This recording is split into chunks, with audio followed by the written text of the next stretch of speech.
पत्यादि Hathaway तापत्रय विनाशाय श्रीकृष्णाय वयं नुमः। ब्रह्मानन्दं परम सुखदं केवलं ज्ञानमूर्तिम्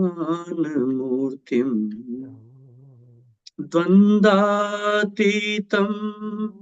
गगनसदृशं तत्त्वमस्यादिलक्ष्यम् एकं नित्यं विमलमचलं सर्वधी साक्षीभूतम् भावातीतं त्रिगुणरहितं सद्गुरुं तं नमामि। बोलिए सद्गुरुदेव भगवान की जय। जय। हमारे इस सुंदर सत्संग कार्यक्रम की बहुत ही सुंदर परंपरा है। सर्वप्रथम एक सुंदर सा भजन प्रस्तुत होता है और आज उस सुंदर मधुर भजन के लिए सादर आमंत्रित हैं आदरणीय गुरु बहन श्रीमती ममता खेड़ा जी।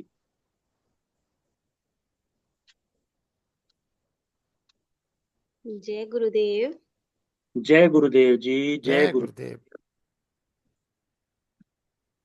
बोली श्री बांके बिहारी लाल की जय। जय। अभी कुछ दिन पहले तक होली का आनंद उत्सव चल रहा था और ये आनंद उत्सव मैं कहती हूँ होली तक नहीं, हमेशा ही बना रहना चाहिए। तो उन्हीं भावों के साथ कि कान्हा बांसुरी ओ कान्हा बांसुरी नहीं बजाओ, मेरा जी धड़के है। ओ कान्हा बांसुरी नहीं बजाओ, मेरा जी धड़के है। यूं ना पकड़ो पकड़ो, यूं ना पकड़ो, छोड़ो कन्हाई, मेरा जी धड़के है। कान्हा बांसुरी नहीं बजाओ, मेरा जी धड़के है। ओ कान्हा बांसुरी नहीं बजाओ, मेरा जी धड़के है। वो पनिया भरन मोरी गगरी फोड़ी, पनिया भरन मोरी गगरी फोड़ी, काहे लाज शरम सब छोड़ी, काहे लाज शरम सब छोड़ी। ओ मेरे गालों से लटना उठाओ, मेरा जी धड़के है। ओ मेरी चितवन से कान्हा, मेरी चितवन से दिल ना लगाओ, मेरा जी धड़के है। कान्हा बांसुरी, कान्हा बांसुरी नाही बजाओ, मेरा जी धड़के है। कान्हा बांसुरी नाही बजाओ, मेरा जी धड़के है। वो उजला फागुन ना भूल सकूं मैं, रंगीला फागुन ना भूल सकूं मैं। ओ तूने भर भर के, ओ तूने भर भर के मारी पिचकारी, तूने भर भर के मारी पिचकारी, मेरा जी धड़के है। तेरे रंग में हम, तेरे रंग में रंग गई सारी, मेरा जी धड़के है। कान्हा बांसुरी, कान्हा बांसुरी नाही बजाओ, मेरा जी धड़के है। अब होली तक तो कान्हा की बांसुरी बजने से मना कर रही थी सखियां, पर उस बांसुरी को सखी मिस कर रही है और क्या कह रही है, कान्हा फिर बांसुरी बजाओ, कान्हा फिर बांसुरी बजाओ, मेरा जी धड़के है। ओ कान्हा फिर बांसुरी बजाओ, मेरा जी धड़के है।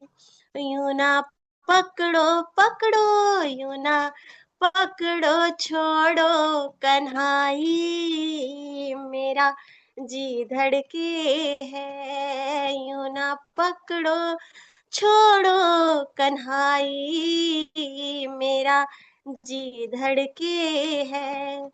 कान्हा बांसुरी ना बजाओ, मेरा जी धड़के है। ओ मेरा जी धड़के है, हाँ मेरा जी धड़के है, मेरा जी धड़के है। बोले बहुत श्री सुंदर, उमा के बिहारी बहुत लाल। सुंदर, बहुत सुंदर। जी और जय। बहुत सुंदर, बहुत प्यारा भजन है भगवान कृष्ण की बांसुरी पर को लेकर। और ये आवाज भी बहुत अच्छी है, सुर भी बहुत अच्छे है। बहुत ही बढ़िया, बहुत बढ़िया। ममता जी, हाँ, बहुत अच्छा लगा। और ऐसी ही रौनक जैसे आपके घर पे आए थे तो भी लगी थी, बहुत अच्छा लगा था। उस समय का अभी तक याद आता ये आपका आशीर्वाद। है। बहुत अच्छा, आवाज भी बहुत अच्छी है और भाव भी बहुत अच्छे और गाया बहुत भाव से है। हैं। कान्हा अच्छे बांसुरी नहीं बजाओ, मेरा जी धड़के है। डूब के गाया है, डूब के। हाँ बिल्कुल, डूब उसमें मग्न डूब के होकर। ना, हर जी। शब्द के साथ शब्द का अर्थ दिख रहा था। हाँ जी, हाँ जी, बिल्कुल बिल्कुल। क्योंकि जब भाव प्रबल होता है तो शब्दों में अर्थ तो अपने आप ही आ जाता है, फिर वो उसकी बात ही अलग हो जाती है। बहुत सुंदर और मधुर भजन गाया बहन ने। बहुत बहुत आपका धन्यवाद। आप इसी प्रकार हमारे इस सत्संग से जुड़ती रहें और भजन इस प्रकार सुनाती रहें। सबको बहुत अच्छा लगा, बड़ा आनंद आया, बहुत आनंद आया। बहुत बहुत आभार आपका। और अब आदरणीय गुरु भाई श्री कुलदीप राय शर्मा जी से सादर अनुरोध है, आज का गुरुदेव भगवान का प्रवचन सुनवाने की कृपा करें। हाँ जी, आज हम सदगुरु भगवान की अमृतमय वाणी में श्रवण करने जा रहे हैं सिंगर्स कुंभ प्रवचन 34 भाग 1। श्री राम जय राम।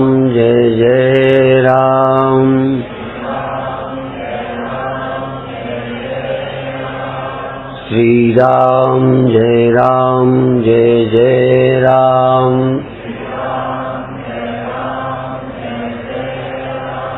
सच्चिदानंद भगवान की। हम जो बोलते हैं पढ़ते हैं उस पर खुद सोचते रहते हैं, फिर उस सोच के लगता है कि मैं कैसे आपको बताऊं कि वो बात क्लियर हो जाए। तो 3 बातें हैं कि जो भी देखने सुनने जानने में आता है, एक तो प्राकृतिक रूप में आता है, जैसे बिल्ली को चूहा क्या लगता होगा? भोजन। शेर को जानवर खुराक लगती है। पुरुष स्त्री को, स्त्री पुरुष को भोग्य लगता है, नेचुरल। प्राकृतिक अनुभव यही है। यदि ये नहीं होता तो किसी को समझाने की जरूरत नहीं थी। स्वाभाविक भूख में भोजन प्रिय लगता है, ये प्राकृतिक बात है। स्वादिष्ट भोजन अच्छा लगता है, चाहे वो मांस हो चाहे सब्जी हो। ये नेचुरल बात कहता हूं। यदि आपको मांस के प्रति नफरत है तो वो संस्कार है। यदि स्त्री से वैराग्य है तो यह विवेक और धर्म दृष्टि है। यदि आप चोरी से बचते हो तो या तो डर के बचते हो, या भविष्य के नरक स्वर्ग आदि के लिए डरते हो। नहीं धन प्रिय लगता है तो चाहे जैसे मिले, चोरी क्यों न करें, ठगी क्यों न करें। मैं प्रश्न उठाता हूं, जब धन अच्छा लगता है तो क्यों न हम तुमसे ले लें, क्यों न मार के लूट के ले लें, क्यों न बेईमानी से कमाएं। यदि मन में काम वासना है तो किसी लड़की को क्यों न उठा ले। या तो डर है, या सामाजिक मान्यता है, या आपका कोई विवेक है। मैं इसलिए उस बात को खुले ढंग से समझाता हूं कि उस पर गहरा विचार करो। यदि धन का महत्व है तो हम पकड़े भी न जाएं, चोर भी न कहलाएं और लूट भी लें। इसीलिए एक महात्मा कहते थे कि बनियों के लिए कि निर्भय लूटत खात, कानून से बच के लूटता है। और यदि ये मैं कहूं तो पंडित पुरोहित बाबा भी परमार्थ में लगाते हैं, इसलिए ठीक है। लेकिन कमाने में उद्देश्य को देखें तो इनकी कमाई अच्छे काम में लग जाती है, नहीं तो लूटने में अपन भी कसर नहीं रखते।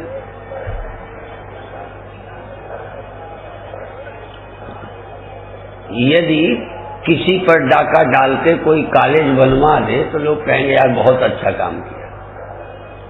सुल्ताना डाकू की एक जब पहले अपने नौटंकी देखी, छोटे में सुनी, तो कई अच्छे काम करता था।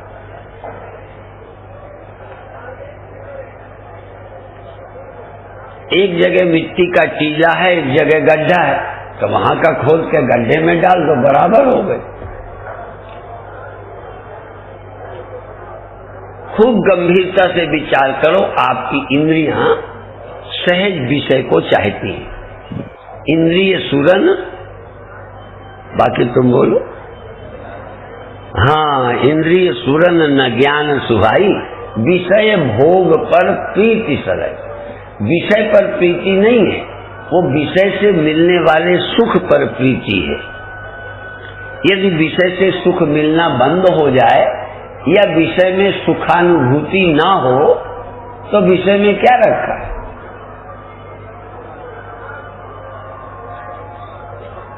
अब दूसरी बात बताते हैं। फोटो में, प्रतिमा में यदि आपको प्रीति और सुख मिलता है तो ये बड़ा पवित्र सुख है।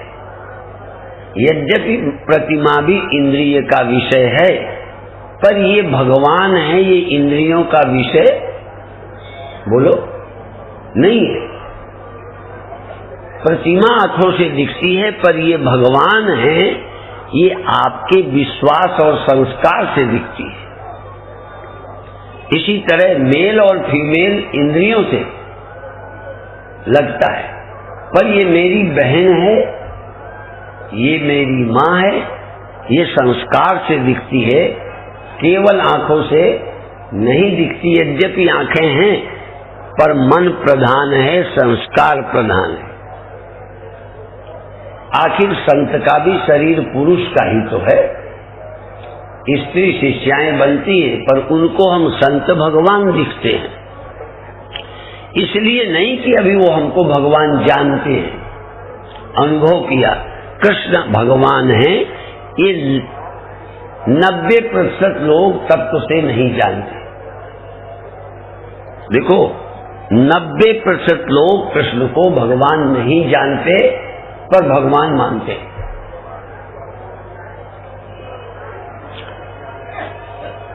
इसी तरह से अन्य राम भगवान, कृष्ण भगवान, शंकर भगवान, अपन कहाँ जानते हैं कि वो भगवान हैं, लेकिन मानते हैं। बहन को बहन हम मानते हैं, बहुत छोटे से हमको बताया गया। माँ की गोद में खेलते रहे, कुछ वो भी था, फिर बार बार माँ कहलाया गया और माँ के प्रति शुरू से अपन ने रहा तो दिमाग में बैठ गया। तो जो भी दिखाई देता है या तो प्रकृति के रूप से हम देखते हैं या अपने धर्म और संस्कृति के रूप से देखते हैं। प्रतिमा को पत्थर जानने में आर्य समाज की कोई जरूरत नहीं है। भारत का गधा भी जानता होगा कि ये पत्थर है, नहीं जानता। इसमें महर्षि की कोई बड़ी भूमिका नहीं है। ये मैं कटु सत्य बोलता हूं। पानी पानी है, हर नदी में पानी है, ये मछली को पता, कुत्ते को पता, भैंस को पता, पानी पानी है। किसी गधा घोड़े भैंस को गंगा जल नहीं लगता, पानी लगता है। इसी तरह से प्रतिमा पत्थर है, पर भगवान किसी भक्त को जो शास्त्र संस्कारों से युक्त है उसको लगता है, और वो संस्कार शिथिल हो जाएगा तो तुम्हें पत्थर लगने लग जाएगा। असली भगवान तो तुम खोज पाओ ना पाओ, पर जिसको मान के थोड़ा मन और छाती ठंडी करते थे, पवित्र करते थे, वो भी खत्म हो जाएगा। तो ध्यान में पहले तुमको ऑब्जेक्ट कोई लाना ही पड़ेगा, विषय, पर उस विषय को ध्यान में लाओ जो तुम्हें भगवान लगता हो। अभी न दिखने वाला भगवान तुम्हारे काम का नहीं है। 90% लोगों को अभी दिखने वाला भगवान चाहिए। जिसको हम याद करें और वो मुझे भगवान लगता हो, जिसकी याद करते मेरे मन के विकार खत्म होते हो, जिसकी याद करते मुझको सुख मिलता हो। अब भगवान के मंदिर और प्रतिमा में न पत्नी सुख है न पति सुख है, पर सुख है। मैं बधाई देता हूं उन वैष्णवों को, उन सगुण साकार उपासकों को, जिन्होंने दिखने वाला भगवान हमें देकर, संस्कार देकर हमारे मन को पवित्र रहने का, रसमय बनाने का अवसर दिया है, इतना दिमाग लगाया है। महर्षि दयानंद ने पत्थर सिद्ध करने में दिमाग लगाया, क्योंकि उसके पहले भगवान देखने की आदत पड़ गई। आचार्य महर्षि दयानंद को ये भाया नहीं, उन्हें लगा ये पत्थर पूछते हैं, मूर्ख, ये भगवान को ढूंढते नहीं। हमें चाहिए सत्य भगवान चाहिए, उसको खोजना है। भगवान उस कृष्ण को जब ये कहना पड़ा कि बहुत सारे लोग यत तो यपि कौन्तेय, भूल गया, भगवान कृष्ण कहते हैं यो में वेत्ति तत्वतः, जो मुझे तत्व से भगवान जानते हैं।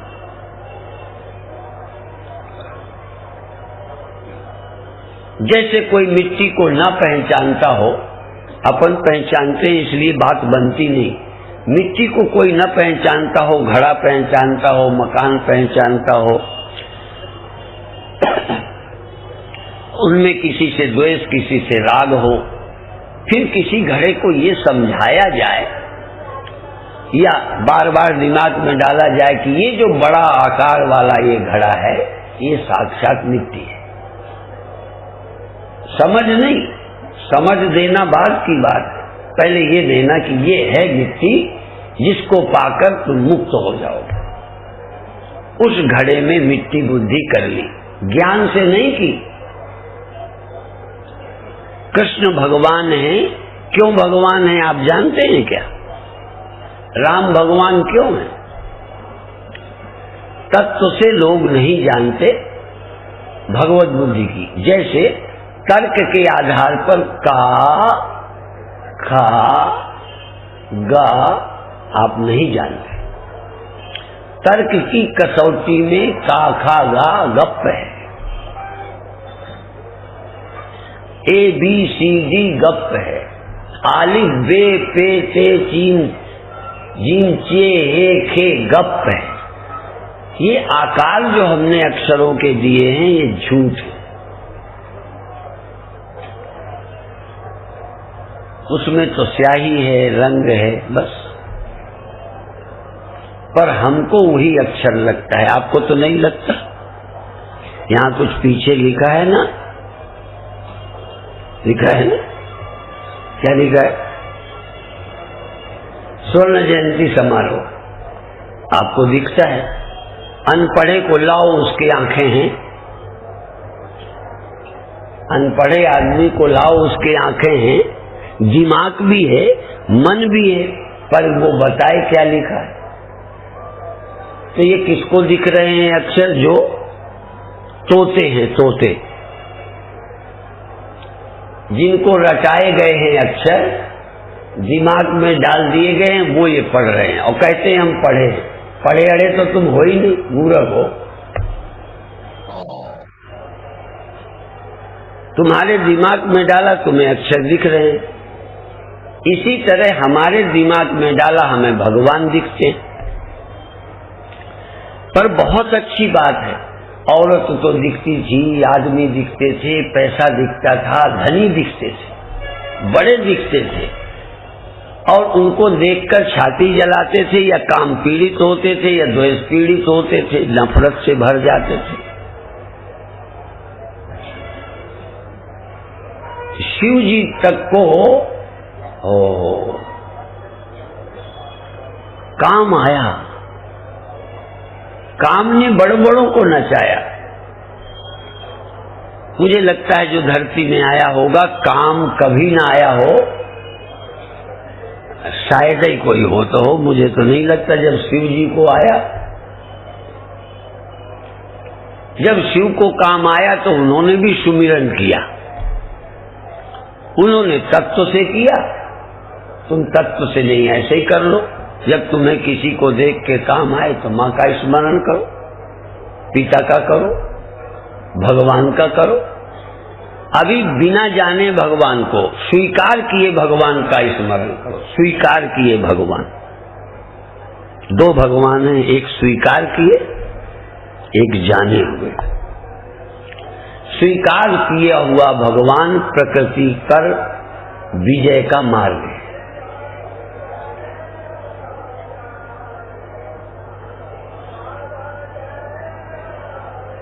केवल सुंदर, इसकी डिजाइन सुंदरता हर एक को लगेगी, पर लिखा क्या है ये पढ़ों को लगेगा। तो जो किसी वैष्णव गुरु से संस्कारित हैं, उनको भगवान लगते हैं मंदिर में।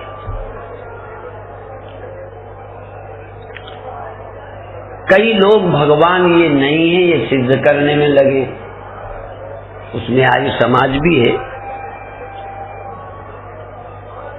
वो भी असली ईश्वर को बताने में लगे, बनावटी को खंडन कर रहे हैं। वेदांती भी, अरे ये तो मूर्ति के पुजारी हैं, ये तो क्या ये कोई भगवान है। असली भगवान की जरूरत बहुत कम लोगों को है। लोगों को उपास्य भगवान चाहिए, जिसका दर्शन करें, स्मरण करें, ध्यान में आवे। एक ऐसा भगवान चाहिए जो ध्यान में आवे, क्योंकि ध्यान में दुनिया तो आती है, भगवान आते नहीं। और यदि आते हैं तो वही वाले आते हैं जो विश्वास के भगवान हैं, स्वीकार किए भगवान हैं, जाने हुए भगवान हैं। इसीलिए फिर याद दिलाऊं, भगवान कहते हैं मनुष्यानाम सहस्रेषु, सहस्रों मनुष्यों में कोई उसको जानने की इच्छा करता है। मनुष्यानाम सहस्रेषु कश्चित् यतति, सिद्ध है, उस सत्य को अनुभव करने में रुचि रखता है। यत्न करने पर भी बहुत लोगों को समझ नहीं आता। ब्रह्म व्यापक भगवान, सबके अंदर रहने वाला भगवान इतना सुलभ है। बाहर वाले को आंख खोलनी है, हाथ से छूना है, गले से लगाना है, चरणों में गिरना है, कम से कम दिखते हैं, तू सामने आ, मैं सिजदा करूं। भगवान सामने बैठे हो, जिसको हम तू कह सके, तू ऐसा है, तू ऐसा है, तू ऐसा है, तू आनंद भंडार है, करुणा सागर है, वह कल्पना सी लगती है। इसीलिए सामने तुम्हें कोई भगवान दिखने लग जाए, संत दिखने लग जाए, गुरु दिखने लग जाए, सचमुच श्रद्धा हो तो आपको बहुत आनंद मिलेगा। क्योंकि दुनिया देखने सुनने को मिल रही है, भगवान नहीं मिल रहे। कांटा कांटे से निकलेगा, विष होगा विष से निर्मूल। दुष्टों पर करते अनुकंपा, यही हिंदुओं की है भूल।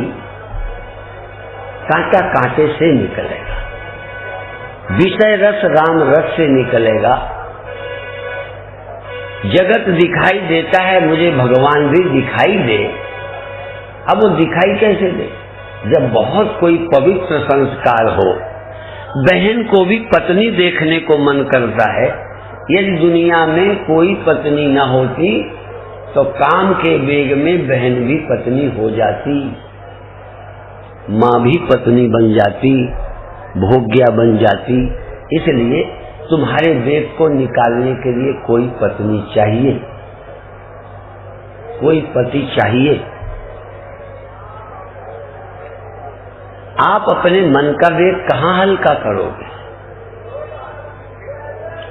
पर अपने मन के वेग को ठीक करने का और उतना ही सुख जितना स्त्री में मिलता है, पति में मिलता है, उतना सुख कहीं राम में मिले। कामी ही नारी प्यारी जिमी, लोभी प्रिय जिमी दाम, तिमि रघुनाथ निरंतर प्रिय लागो मोहि राम। नास्तिक लोगों को भगवान दिखता नहीं, बहुत तार्किकों को भी भगवान दिखता नहीं। जैसे नास्तिकों को अमेरिका में बहन दिखनी, बेटियां दिखनी बंद हो गई। काम तो है, बहन हो न हो काम है। धन का लोभ है, धर्म नहीं होगा तो भी पैसा चाहिए, फिर नाजायज तरीके अपनाओगे। संस्कार नहीं होगा तो बहन और माँ पिता दिखने बंद हो जाएंगे। इसलिए संस्कार की बड़ी जरूरत है, बड़ी जरूरत है संस्कार की। अच्छे संस्कार चाहिए, और जब तक वो संस्कारों में सत्यता नहीं लगेगी, हित नहीं लगेगा, तुम नहीं स्वीकारोगे, उससे फायदा लगना चाहिए।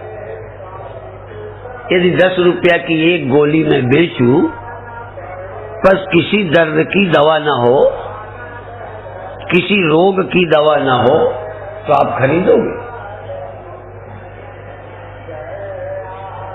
हम वो चीज नहीं स्वीकार कर सकते जिससे हमारा भला ना होता हो।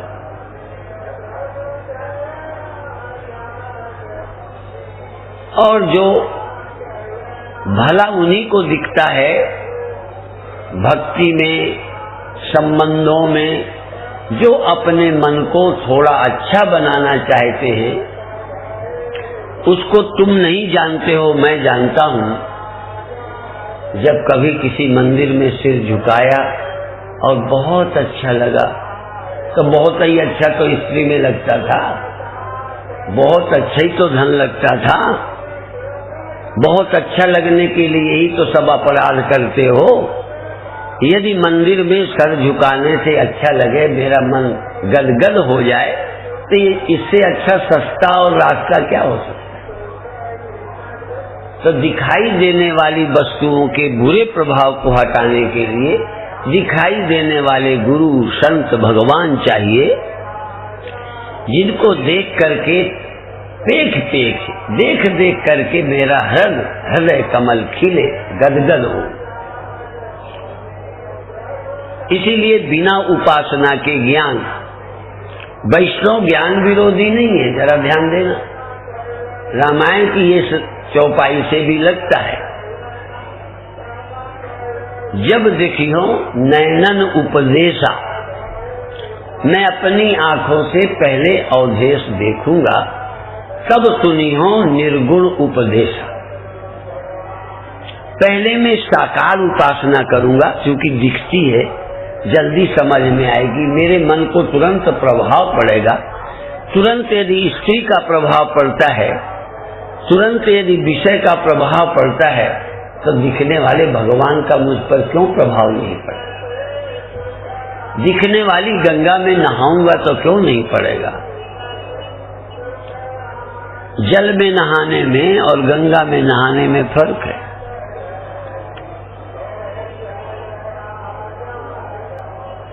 आप देखो, वैसे वैज्ञानिक दृष्टि से जल है,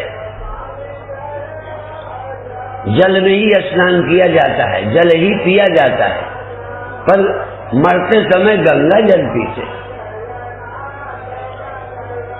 अब ये जो गंगा जल है, जरूर कुछ न कुछ मेरे मन को प्रभावित करता है,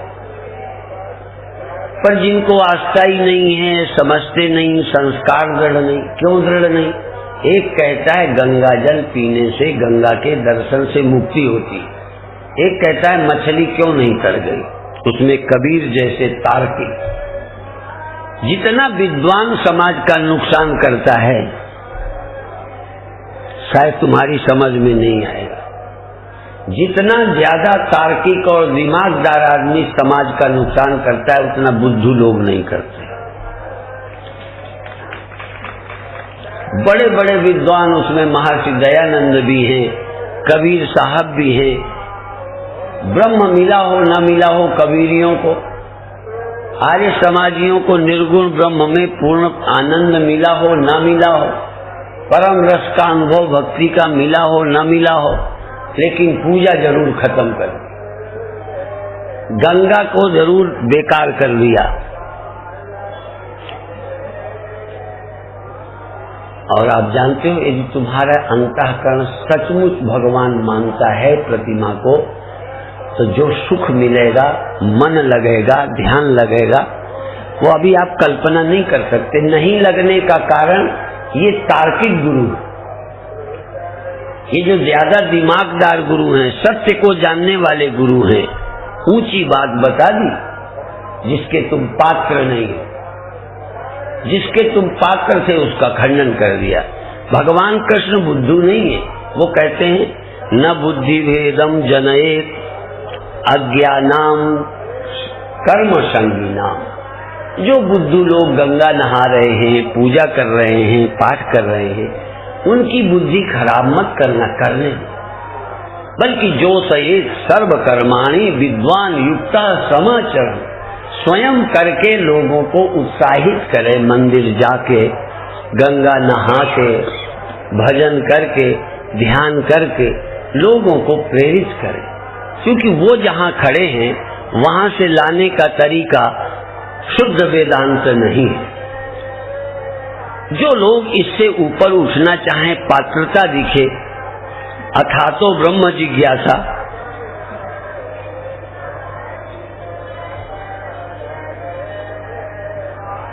सब कर्म करके जो देख चुका है, लाभ नहीं हो रहा, अभी उसको और ऊंचाइयां छूनी है, उसको वेदांत है। संप्रदाय नहीं है, वेदांत अंतिम सत्य है, इसलिए उसका नाम ही है वेदांत।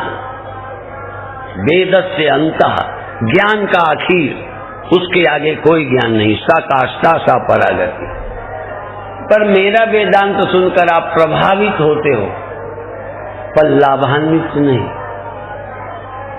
मैं जानता हूं रोज मेरा वेदांत सुनने वाले अभी भी बहुत संतुष्ट नहीं है, संशय भी नहीं जा रहे हैं, और मन में बहुत कोई आनंद से भरे लोग नहीं है, आनंद पूर्ण नहीं है। कभी कभी एक बार वो राम शरणम के कैसेट और राम शरणम की एक साधना लोग करते हैं। किसी ने कहा उसमें क्या है, पर इतनी भीड़ जाती है। आप जानते हो भीड़ विश्वास से ही चलेगी। भीड़ को विश्वास चाहिए।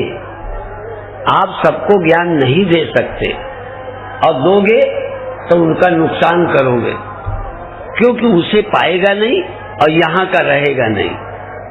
आकाश से गिरे खजूर में लटके, और कभी तो ये खुदा ही मिला, न विशाले सनम, न इधर के रहे न उधर के रहे। क्या आपको ब्रह्मनिष्ठा हो रही है? ब्रह्मनिष्ठा का मतलब है एक मेवा द्वितीयम ब्रह्म, एक अद्वितीय अद्वैत ब्रह्म के और कुछ सच्चा है ही। सर्वम मृण्मयम विज्ञातम स्याद् वाचारमणम विकारो मृत्युकेत्येव सत्यम। एक सत्य का विचार यदि तुम्हारी बुद्धि में आ जाए, आत्मा ही वेदम सर्वम, एक आत्मा के अतिरिक्त अन्य कोई वस्तु नहीं, तो फिर आपकी छाती क्रोध रहित, काम रहित, लोभ रहित क्यों नहीं होगी?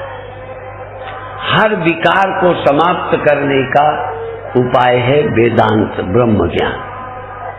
लेकिन निर्विकार होना चाहो तो दवा खाओगे। हम कहें भी कि ये बहन है, तुम कहोगे मेरा दिल बहन मानने को नहीं करता।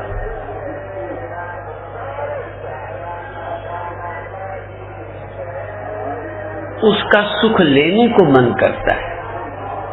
ये नेचुरल है। इस प्रकृति के पार जाना, इस प्रकृति के वेगों को अतिक्रम कर जाना, प्राकृतिक अनुभूतियों के पार चले जाना, ये मान धन, अरे भी रोटी जरूरी है, बिल्कुल। साईं इतना दीजिए जामे कुटुम समाए, मैं भी भूखा ना रहूं अतिथि न भूखा जाए। सचमुच बताओ, आप धनी होने में रुचि रखते हो या ब्रह्म होने में?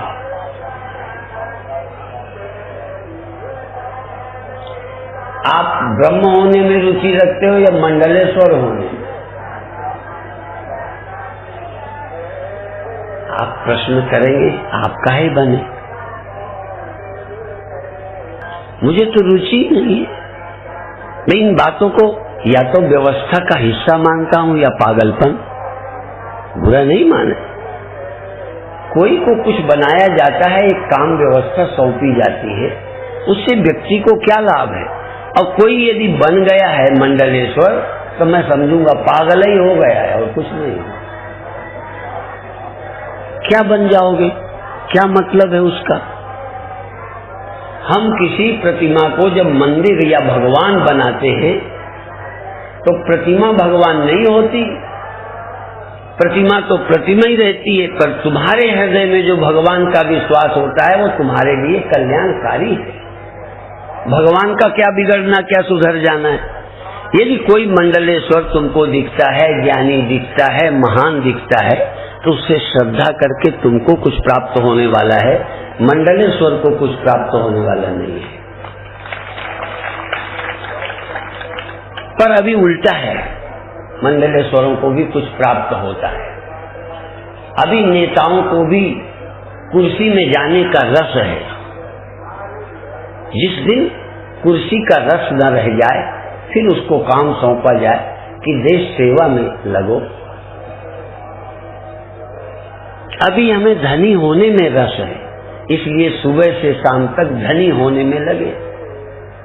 मैं उन संतों को भी व्यंग करूंगा कि यदि मेरे प्रवचन का समय हो और वही भिक्षा का हो, तो कितने मेरे प्रवचन में रहते हैं और शाम को कितने होते हैं। और पहले से सूचना कर दूं कि आज 500-500 रुपया मिलेगा, तो तुम्हें बैठने की जगह नहीं मिलेगी। ये सारी सभा तो संतों की होती। आखिर रस तुम्हें किसमें मिलता है? बातें तुम निर्गुण ब्रह्म की करते हो, रस तो संसार में ही है। कभी कभी तरस आता है कि घर बार छोड़कर हम कहां फंस गए। वही बात आकाश से गिरे, खजूर पर लटक गए। जिसको छोड़कर भागे उसी में फिर चक्कर लगाने लगे।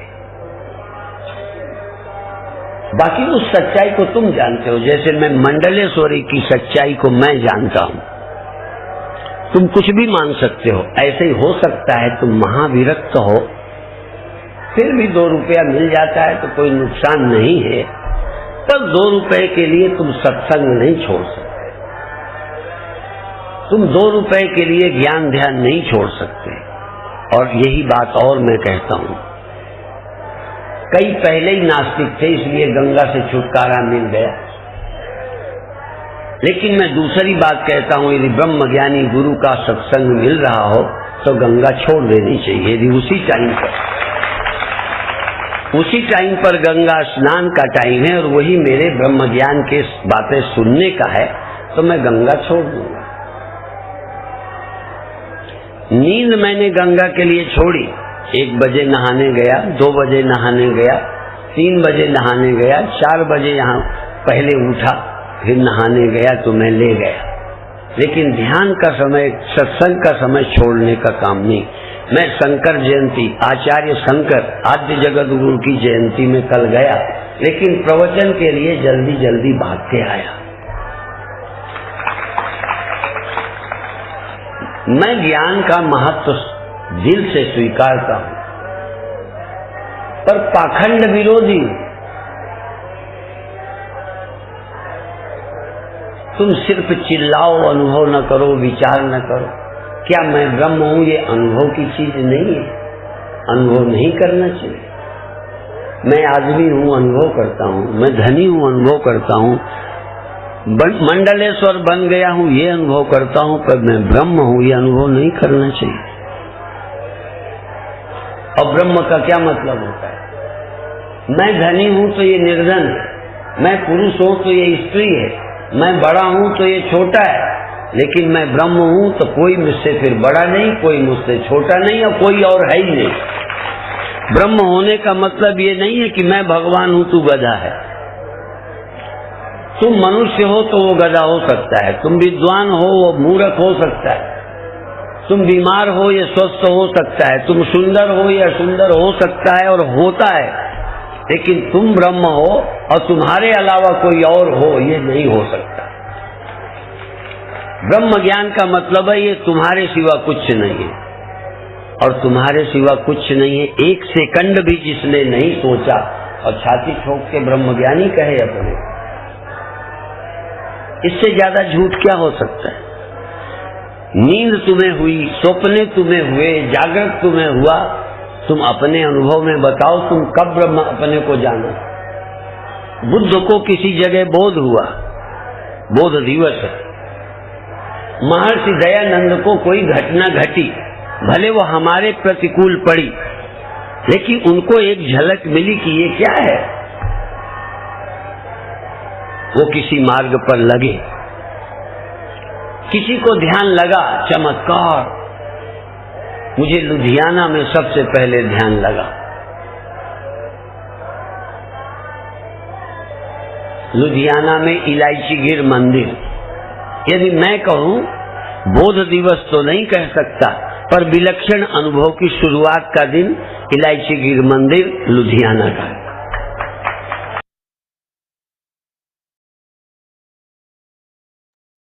जय गुरुदेव जी, जय गुरुदेव। आज का प्रवचन गुरुदेव का यहाँ विश्राम लेता है। बहुत सुंदर प्रवचन था। आज गुरुदेव ने बहुत सुंदरता से इस सत्य को दर्शाया है, पहुंचाया है हम और आप तक, कि हमें पहले सगुण ब्रह्म की ही आवश्यकता होती है। क्यों? क्योंकि हम अनुभवों से प्रभावित होते हैं, इसलिए हमें उपासना चाहिए। पहले उपासना फिर ज्ञान। जो उपासना में रत है, उसके लिए लालायित है, उसके लिए ज्ञान अभी नहीं चाहिए। हाँ, जो सब उपाय करके हार गया, जिसने शास्त्रों का अध्ययन भी किया, गुरुओं का सत्संग भी किया, बहुत विचार भी किया, और उस सत्य तक पहुंच नहीं पा रहा है, उसके लिए फिर वेदांत है, क्योंकि वो अंतिम सत्य है, अंतिम सत्य है। हालांकि सत्य एकमात्र वही है, लेकिन वो सबके लिए गम्य नहीं है, सबके लिए वो बोध गम्य नहीं है। बहुत अधिक ना कहता हुआ, क्योंकि समय कम है, मैं अभिव्यक्ति के लिए सादर आमंत्रित करता हूँ आदरणीय गुरु भाई श्री अशोक पटेल जी।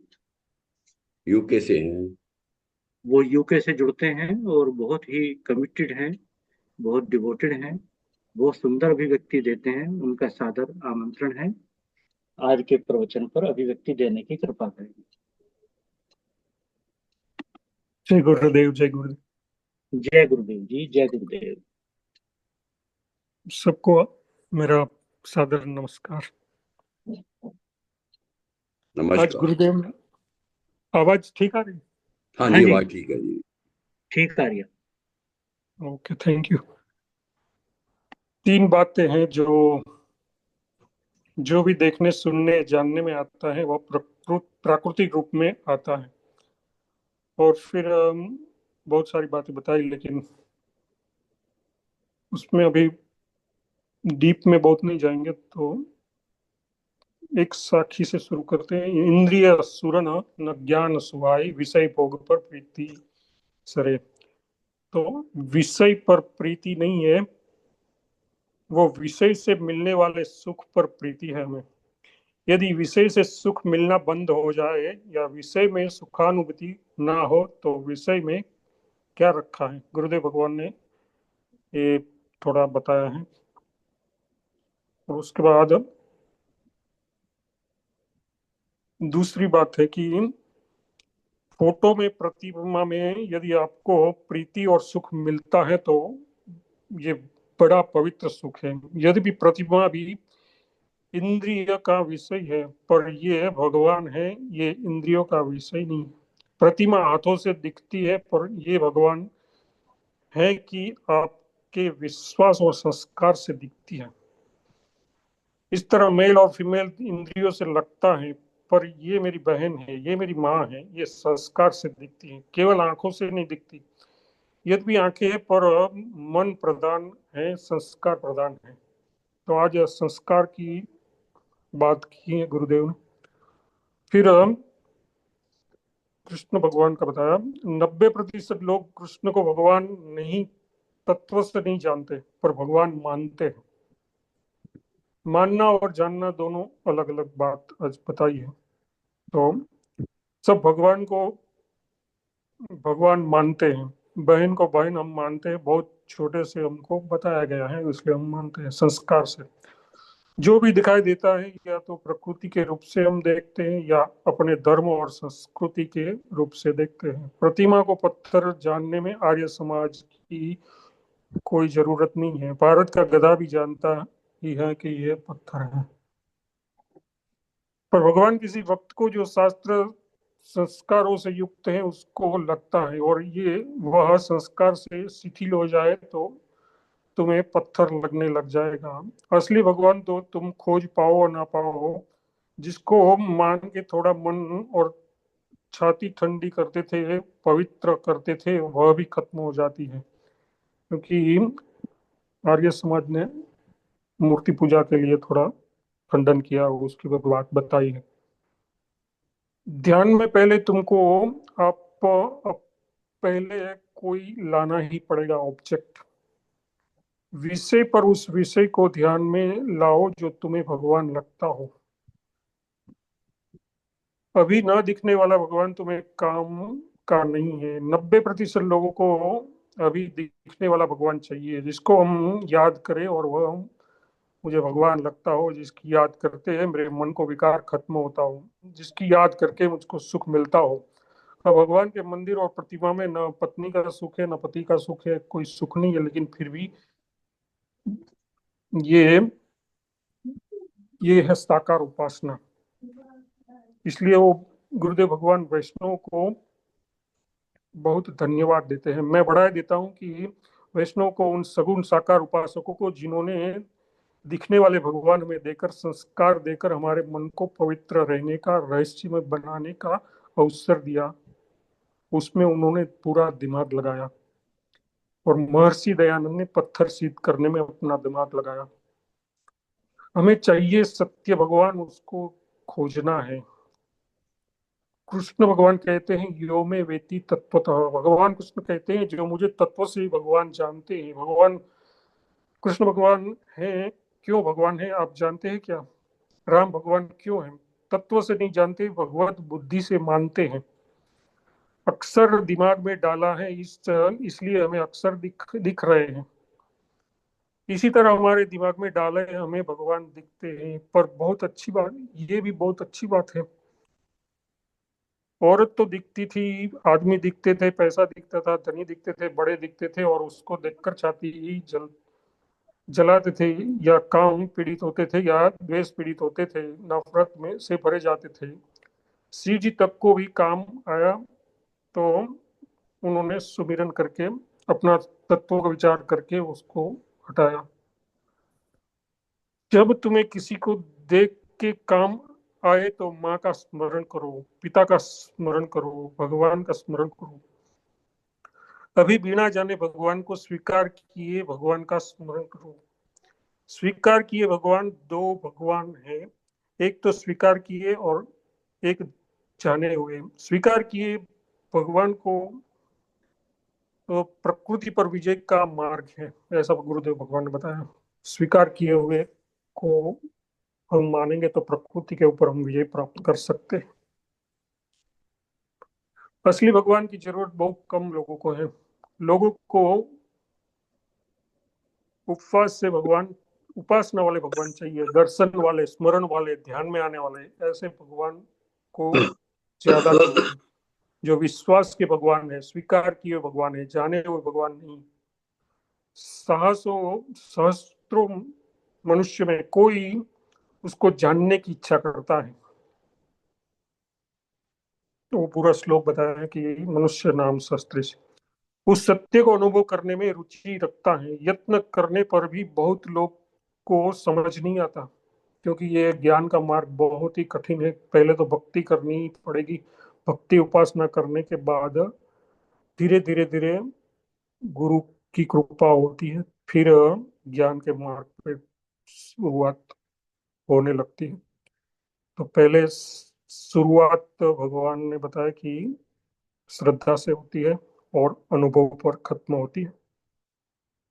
तो ब्रह्म व्यापक भगवान, सबके अंदर रहने वाला भगवान इतना सुलभ है। बाहर वाले को आंख खोलनी, हाथ से छूना है, गले से लगाना है, चरणों में गिरना है, भगवान सामने बैठे हो, जिसको हम तू कह सके, तू ऐसा है, तू ऐसा है, तू ऐसा है। आनंद भंडार है, करुणा सागर है, वह कल्पना सी लगती है। इसलिए सामने तुम्हें कोई भगवान दिखने लग जाए, संत में भगवान दिखने लग जाए, ऐसा हमें गुरु में भी अगर दिखने लग जाए, सचमुच श्रद्धा हो तो आपको बहुत आनंद मिलेगा। अगर हमें गुरुदेव भगवान के अंदर भी अगर परमात्मा का लग जाए कि ये इसके ये गुरुदेव भगवान के अंदर परमात्मा ही बोल के हमारे अंदर के जो विकार है उसको खत्म कर रहे हैं, तो जितने विकार है उतने विकार धीरे धीरे खत्म होते रहते हैं। लेकिन हमें लगना चाहिए, यही बात है। सचमुच श्रद्धा हो तो आपको बहुत आनंद मिलेगा, क्योंकि दुनिया देखने सुनने को मिल रही है, भगवान नहीं मिल रहे हैं। कांटा कांटे से निकलेगा, विष होगा विष से निर्मूल, दुष्टों पर करते हैं अनुकंपा, यही हिंदुओं की ये भूल। कांटा कांटे से निकलेगा, विष विषय रस राम रस से निकलेगा, पवित्र संस्कार से भगवान दिखता है, राम में सुख मिलने लगे, काम ही नारी प्यारी लोभी चिमिताम, तीन रघुनाथ निरंतर प्रिय लागो मेरे राम। नास्तिक लोग को भगवान दिखता नहीं, बहुत तार्किकों को भी भगवान दिखता नहीं। जैसे नास्तिक को अमेरिका आदमी बहन दिखती, बेटियां दिखती, बंद हो गई, कम हो गई। काम तो है, बहन हो ना हो, काम है, धन का लोभ है, धर्म नहीं हो तो भी पैसा चाहिए। कि तो संस्कार नहीं होगा तो बहन और माँ पिता दिखने बंद हो जाएंगे। इसलिए संस्कार की बड़ी जरूरत है संस्कार की। संस्कार के बारे में आज गुरुदेव भगवान ने बताया। अच्छे संस्कार चाहिए, और जब तक वो संस्कारों में सत्यता नहीं लगेगी, हित नहीं लगेगा, तुम नहीं स्वीकारोगे। इससे फायदा रखना चाहिए। भला उन्हीं को दिखता है भक्ति में, संबंधों में, जो अपने मन को थोड़ा सा अच्छा बनाना चाहते हैं।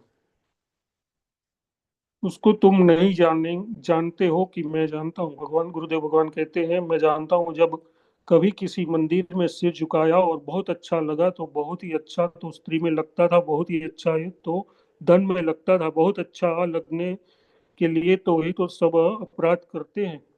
यदि मंदिर में सर झुकाने से अच्छा लगे, मेरा मन गदगद हो जाए, तो कितना सस्ता ये सौदा है। लेकिन हमारा मन धन में बहुत आसानी से लग जाता है। इतना आसानी से भगवान और गुरुदेव के चरणों में नहीं लगता है। अगर लग जाए तो फिर तो काम वहीं पे खत्म हो जाता है। लेकिन बहुत बहुत गुरु की कृपा होती है, फिर लगता है। फिर आगे गुरुदेव भगवान कहते हैं, मैं वैष्णव ज्ञान के विरोधी नहीं है। जरा ध्यान देना। जब जब दिखियो नयन उपदेशा, मैं अपनी आंखों से पहले आदि अवधेश को देखूंगा। पहले अवधेश को देख लो, तब सुनी हो निर्गुण उपदेश। पहले मैं साकार उपासना करूंगा, क्योंकि दिखती है, जल्दी समझ में आएगी, मेरे मन को तुरंत प्रभाव पड़ेगा। तुरंत यदि स्त्री का प्रभाव पड़ता है, तुरंत यदि विषय का प्रभाव पड़ता है, तो दिखने वाले भगवान का मुझ पर क्यों प्रभाव नहीं है? दिखने वाली गंगा में नहाऊं तो क्यों नहीं पड़ेगा? जल में नहाने में और गंगा में नहाने में फर्क है। आप देखो, वैसे वैज्ञानिक दृष्टि से जल है, जल में ही स्नान किया जाता है, जल ही पिया जाता है, पर मरते समय गंगा जल पीते हैं। अब ये जो गंगा जल है, जरूर कुछ न कुछ मेरे मन को प्रभावित करता है। पर जिनको आस्था ही नहीं है, समझते नहीं, कार दृढ़ नहीं। क्यों दृढ़ नहीं?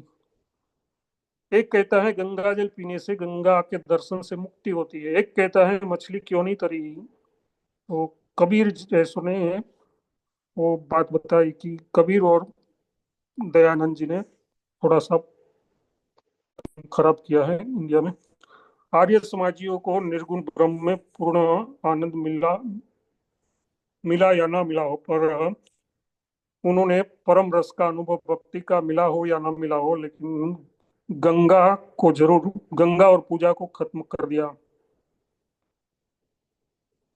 आप जानते हो, पर ये तुम्हारा अंतःकरण सचमुच भगवान मानता है प्रतिमा को, तो जो सुख मिलेगा, मन लगेगा, ध्यान लगेगा, वही अभी आप कल्पना नहीं कर सकते। नहीं लगने का कारण ये तार्किक गुरु है। ये जो ज्यादा दिमागदार गुरु है, सत्य को जानने वाले गुरु है, ऊंची बात बता दी, जिसके तुम पात्र नहीं हो, जिसके तुम पात्र थे उसका खंडन कर दिया। भगवान कृष्ण बुद्धू नहीं थे। वह कहते हैं कि न बुद्धि वेत जनेन अज्ञानम कर्म संगनाम। जो बुद्ध लोग गंगा नहा रहे हैं, पूजा कर रहे हैं, पाठ कर रहे हैं, उनकी बुद्धि खराब मत करना। बल्कि जो सही सर्व कर्माणि विद्वान गुप्ता लोगों को उत्साह करके मंदिर जाकर गंगा में भजन करके ध्यान करके लोगों को प्रेरित करना, क्योंकि वो वहां जहाँ खड़ा है वहीं से उसको आगे ले जाना। जो लोग उसके ऊपर उठना चाहे, पात्रता दिखे, फिर उसको अथा तो ब्रह्म जिज्ञासा। सब कर्म करके जो देख चुका है, लाभ नहीं हो रहा है, अभी उसको और ऊंचाई छूनी बाकी है, उनको लिए वेदांत है। वेदांत अंतिम सत्य है, इसलिए उसका नाम ही वेदांत है। वेदांत वेदस वेदस्य अंतः, ज्ञान का आखिर, उसके आगे कोई ज्ञान नहीं। पर मेरा वेदांत सुनकर आप प्रभावित होते हो, पर लाभान्वित नहीं। मैं जानता हूँ रोज मेरा वेदांत सुनने वाले अभी भी बहुत संतुष्ट नहीं है। ये गुरुदेव भगवान अपने अनुभव कह रहे हैं। संशय भी नहीं जा रहे और मन भी बहुत आनंदित नहीं है, आनंद पूर्ण नहीं है। आप सबको ज्ञान नहीं दे सकते, और देंगे तो उसका नुकसान करोगे, क्योंकि उसकी वो पाएगा नहीं, और वो फिर बीच में लटक जाएगा। गुरुदेव कहते हैं, क्या आपको ब्रह्मनिष्ठा हो रही है? ब्रह्मनिष्ठा का मतलब है कि एक मेवा द्वितीय ब्रह्म, एक अद्वितीय अद्वैत ब्रह्म के ब्रह्म है, और कुछ नहीं। आत्मा वेदम सर्व, एक आत्मा के अतिरिक्त अन्य कोई वस्तु नहीं। तो फिर आपकी छाती क्रोध रहित, काम रहित, लोभ रहित क्यों नहीं हो रही? हर विकार को समाप्त करने का उपाय है वेदांत ब्रह्म ज्ञान। लेकिन निर्विकार होना चाहो तो दवा खाओगे, प्राकृतिक अनुभव से पार जाना है। सचमुच बताओ, आप धनी होने में रुचि रखते हो या ब्रह्म होने में?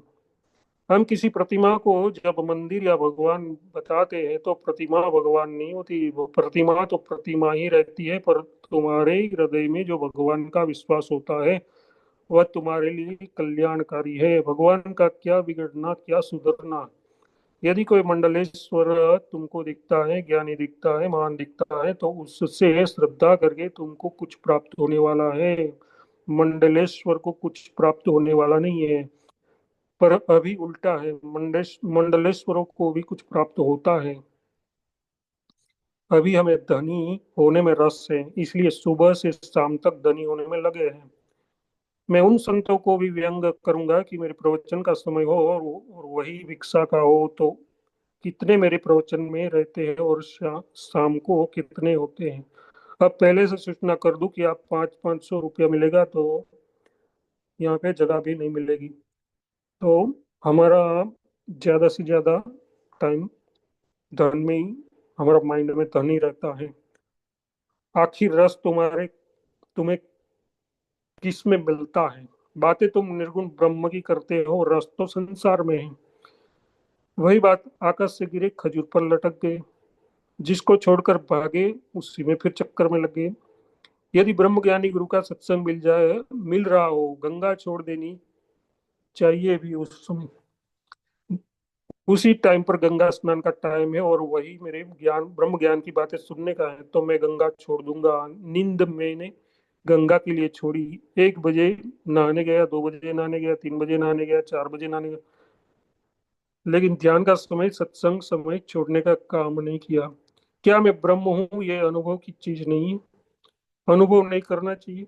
मैं आदमी हूँ, अनुभव करता हूँ। मैं धनी हूँ, अनुभव करता हूँ। मंडलेश्वर बन गया, ये अनुभव करता हूँ। पर मैं ब्रह्म हूँ ये अनुभव नहीं करना चाहिए। अब ब्रह्म का क्या मतलब होता है? मैं धनी हूँ तो ये निर्धन, मैं पुरुष हूँ तो ये स्त्री, मैं बड़ा हूँ तो ये छोटा है। लेकिन मैं ब्रह्म हूँ तो कोई मुझसे फिर बड़ा नहीं, कोई मुझसे छोटा नहीं, और कोई है ही नहीं। ब्रह्म होने का मतलब यह है कि मैं भगवान हूँ तो गधा है। ब्रह्म होने का मतलब ये नहीं कि मैं भगवान हूँ तो गधा है। तुम मनुष्य हो, वह गधा हो सकता है। तुम विद्वान हो और मूर्ख हो सकता है। तुम बीमार हो या स्वस्थ हो सकता है। तुम सुंदर हो, कोई सुंदर हो सकता है और होता है। लेकिन तुम ब्रह्म हो और तुम्हारे अलावा कोई और हो, ये नहीं हो सकता। ब्रह्म ज्ञान का मतलब है ये तुम्हारे सिवा कुछ नहीं और तुम्हारे सिवा कुछ नहीं है। एक सेकंड भी जिसने ये अनुभव कर लिया, जिसने अनुभव नहीं किया और छाती ठोक के ब्रह्म ज्ञानी कहने लगते हैं, वो उससे ज्यादा झूठ कुछ और है ही नहीं इस संसार में। नींद तुम्हें हुई, स्वप्ने तुम्हें हुए, जागृत तुम्हें हुआ, तुम अपने अनुभव में बताओ, तुम ब्रह्म कब अपने को जाना? बुद्ध को किसी जगह बोध हुआ, उसको बोध दिवस कहते हैं। और उसके बाद गुरुदेव ने अपनी बात कही कि मुझे इलायची गिरी मंदिर में भी कुछ विलक्षण अनुभव हुए थे, तो उसकी बात भी की। इसी के साथ मेरा ये प्रवचन समाप्त होता है। सॉरी, आज थोड़ा ज्यादा ही टाइम हो गया। जय गुरुदेव जी, जय जय गुरुदेव, गुरुदेव। जय गुरुदेव, जय गुरुदेव। एक्चुअली प्रवचन ही लंबा था, हाँ, तो 35 आपने, मिनट का। जी जी जी, तो आपने तो उसी को निभाया है। और मैंने थोड़ा काट दिया था ज्यादा। हाँ, कम करके भी, लेकिन फिर भी वो लंबा ही था। बहुत ही आपका बहुत बहुत आभार, बहुत बहुत धन्यवाद। बहुत सुंदरता से आपने सभी बातों का समावेश करते। बहुत अच्छे तरीके से समझाया जी उन्होंने, बहुत अच्छा लगा। पिछली बार भी बहुत सुंदर अभिव्यक्ति दी थी। बहुत बहुत धन्यवाद आपका, बहुत आभार है। अब समय काफी हो चुका है। आदरणीय सुदर्शन दीदी से अनुरोध है कि आज के कार्यक्रम को विश्राम देने की कृपा करें। अभी हम श्री सद्गुरुदेवाय नमः। अभी हम सब ने बहुत अच्छी व्याख्या सुनी, पहले श्री गुरुदेव के श्री वचन सुने और फिर बहुत अच्छी बारीकी से हम लोगों ने व्याख्या भी सुनी। धन्यवाद। और विश्राम की ओर चलते हैं। गुरुर् ब्रह्मा गुरुर्विष्णु गुरुर्देवो महेश्वरा, गुरु साक्षात् परब्रह्म तस्मै श्री गुरुवे नमः। सर्वे भवन्तु सुखिनः, सर्वे सन्तु निरामयाः, सर्वे भद्राणि पश्यन्तु, मा कश्चित् दुःख भाग् भवेत्। बोलिए गुरुदेव भगवान की जय जय सनातन धर्म की जय जय जय। आज के जय आनंद की जय जय जय। नमो नारायण, नमो नमो नारायण। नारायण, नमो नारायण, नमो नारायण। जय हो। नमो नारायण। नमो नारायण।